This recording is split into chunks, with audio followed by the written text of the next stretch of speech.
Iteka n'umunezero ntangere vyo gusubira kubana namwe banywanyi bacu muriko murabana natwe mu makuru n'ibiganiro vya misi yose tubandanya gushikiriza kuri nubonesha kure yacu ari nayo yanyu Umuhuza TV. Uyu n'umwanya tugiye kubagezako amakuru agezweko muri iri joro ryo kuri uyu wa Mungu igenekerezo ya gatanu Munyonyo umwaka w'ibihumbi 2023.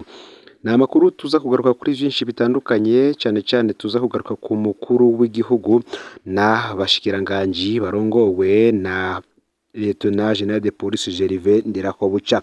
Kandi nanone tukaza kugaruka muri ano makuru kuyarabana n'igisata c'ubutungane. Ni amakuru rero aza kuza kuba ashimikiye ku ngingo nkuru zikurikira.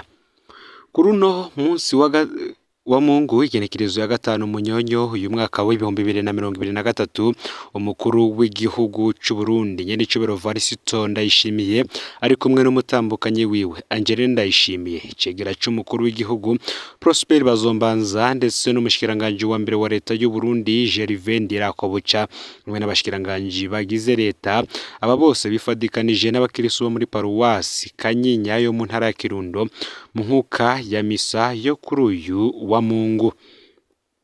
Kuri uyu munsi rero inyuma y'iyo misa yakozwe n'abo bategetsi bose bahise baja kugurura icesi kirimba gishasha c'umukuru w'igihugu cubatswe ku mutumba Bugera muri komine n'intara ya Kirundo. Iki kikaba kije kuba ikirimba ca kabiri c'umukuru w'igihugu gikurikira Ntare Rushatsi. Ibi vyose tukaza kubigaruka ko muri ano makuru ku buryo burambuye.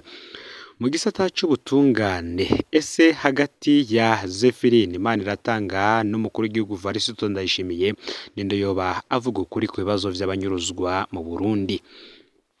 Kwigenekerezo ya 2025 Gitugutu uyu mwaka w'ibihumbi 2023, imbere y'inama nkuru ya ONU, Ambasaderi Zephirine Maniratanga yatangaje ko mu Burundi hari indiri z'abarundi banyurujwe baraburwa irengero, ariko ko banyurujwe n'abatavuga rumwe n'ubutegetsi bitwaje ibigwanisho. Ku ruhande rumwe bamwe bavuga ko yagize neza ko yemeje ko hariho abantu benshi cyane banyurujwe mu Burundi. Ibi kandi bikaba bihuye n'ivyo isekeza ryakozwe na Nondeza ryama rivuga imbere rigasaba ko habaho amatohoza. Mbere hano yaravuguruje kandi bikomeye umurwi CNUDH kuva mu mwaka w'ibihumbi 2019 utarigera wemeza ko hari umuntu n'umwe aranyuruzwa mu Burundi.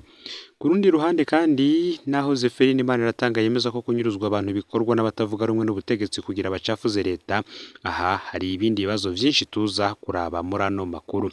Turaza kugaragaza kandi ingene President Varisito Ndayishimiye we yemeza ko abanyuruza abantu harimwo abajejwe umutekano. Tukaza kugaruka kandi n'umugenzi atangaje Zephirine Maniratanga ivyo yatangaje ndetse n'ingene n'ikibazo gihari niba abahunze boba barahunze ubusa.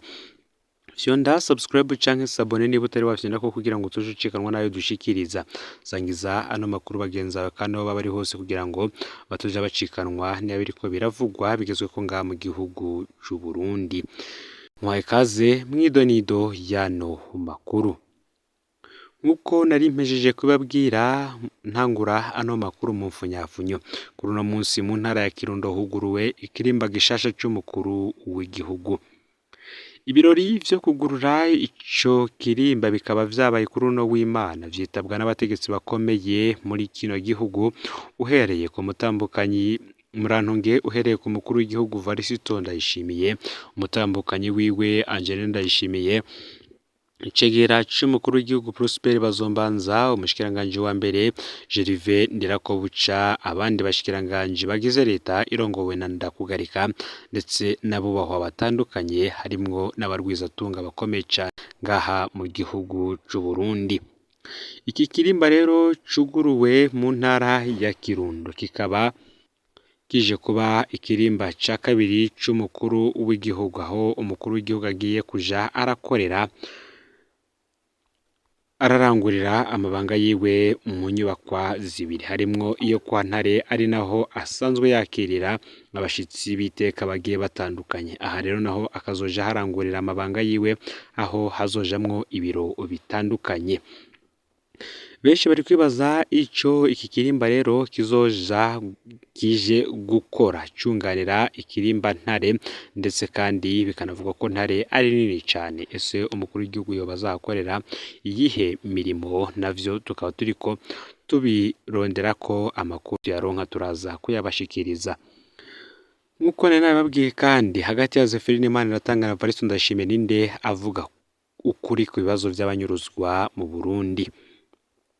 Nababwiye ko ku igenekerezo ya 25 Gitugutu umwaka w'2023 imbere y'inama nkuru ya ONU, Ambasaderi Zeferine Imaniratanga yatangaje ko mu Burundi hari indiri z'abarundi banyurujwe baraburwa irengero, ariko ko banyurujwe n'abatavuga rumwe n'ubutegetsi bitwaje ibigwanisho. Perezida Ndayishimiye we akaba yemeza ko mu banyuruza abantu harimwo n'abajejwe umutekano. Kuri ibi byatangajwe na Zeferine Imaniratanga, yemeza ko kunyuruza abantu bikorwa n'abatavuga rumwe n'ubutegetsi kugira bacafuze leta. Hari ibibazo byinshi biza vyibazwa. Ese ko leta y'u Burundi itarigera ikora amatohoza ku banyuruzwa? Zeferine Imaniratanga yamenye gute abanyuruje abo bantu? Ese yoba afise urutonde rw'abanyuruje n'abanyurujwe? Boba ari bangahe? Ica kabiri, kuki leta yo idakurikirana abanyuruza abantu? Hoba ari mu ntumbero yo gukingira abatavuga rumwe n'ubutegetsi?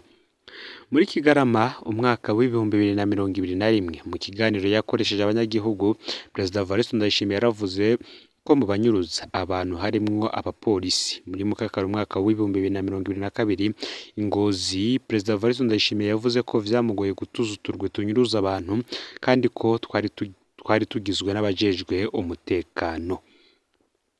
Bamwe bakavuga ko igitangaje ari uko Perezida Evariste Ndayishimiye nawe nyene atigeze ategeka ko abanyuruza abantu bakurikiranwa. Ngo none Zeferine Imaniratanga ivyo yavuze muri ONU yoba yarabikuye he? Se ku ntwaro ya Perezida Nkurunziza niho bavuga ko ata muntu n'umwe anyuruzwa mu Burundi. None Imaniratanga aserukira Ndayishimiye canke aserukira abo bahoze muri leta ya Nkurunziza? Zeferine Imaniratanga we ashimangira ivyo avuga mu kwemeza ko afise umuntu akomeye mu batavuga rumwe n'ubutegetsi yamubwiye ko yahunze Burundi kubera bagenzi be batavuga rumwe n'ubutegetsi bashaka kumwica bakabishira kuri leta. Imaniratanga ntavuga uwo muntu. Hakaba kandi naho haradutse utundi tubazo twinshi muri ibi vyose yatangaje. Ngese uwo muntu ko akomeye cyane mu batavuga rumwe n'ubutegetsi, akongera akemeza ko ari bo banyuruje abantu, yoba nawe nyene yari mu banyuruza abantu?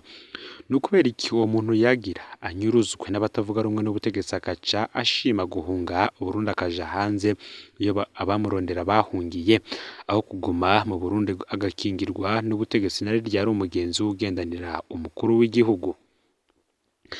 Ese abahunze baba barahunze ubusa? Amajambo ya Zeferine Imaniratanga yerekana ko abatavuga rumwe n'ubutegetsi binyuruje, ko bigishe bongera bahunga ubusa kugira bacafuze ubutegetsi. Bakabona ko rero yibagiye kuvuga ko biteruye bijana mu mabohero baca bapfungirwa ubusa kugira leta icafure. Koko Zedi Feruz, umukuru wa UPD Zigamibanga, yaraswa n'abapolisi bacungera Perezida Nkurunziza harya bariko bakorera abatavuga rumwe n'ubutegetsi. Aho ubwo hari amategeko. Umukuru w'umugambwe na Debu yanyuruzwa n'abapolisi bagendanira ndahugarika barya bariko bakorera abatavuga rumwe n'ubutegetsi. Aho umukuru w'iperereza mu gisagara ca Bujumbura yanyuruza Leopold Habarugira, umwe mu ndongozi za UPD Zigamibanga harya yariko akorera abatavuga rumwe n'ubutegetsi. Ngaho rero abasirikare bagendanira Ronnie Ndayishimiye banyuruza Elia Ngomirakiza, umukuru wa senere muri komine Mutimbuzi, ngo nabo boba bariko bakorera abatavuga rumwe n'ubutegetsi. Benshi bakavuga ko Ambasaderi Zeferine Imaniratanga bahora bazi ko ari umugabo w'ijambo, ngo yoba yarikuye agahuzu. Ngo none leta y'u Burundi yonyene yemeje imbere ya ONU ko hanyurujwe indiri z'abarundi imbere y'umwaka w'2015, habuze iki ngo itanguza amatohoza kuri ayo mabi atagira izina? CNUDH yo ikaba igihishira abayakora imaziki iz'ubutungane bwo bwoba buri hehe. Ayo rero niyo makuru yaragezwe ko muri kano kanya. Ufyonde subscribe canke sabone niba utari wafyonda ko kugira ngo kanwa nayo dushikiriza usangiza no makuru bagenza bakaba bari hose kugira ngo batoja bacikanwa nabiko biravugwa bigezwe ko ngaha mu gihugu c'u Burundi, hanze y'imbibe z'igihugu c'u Burundi ndetse no makungu ya kure. No Muhuza TV, Imana ibahezagire.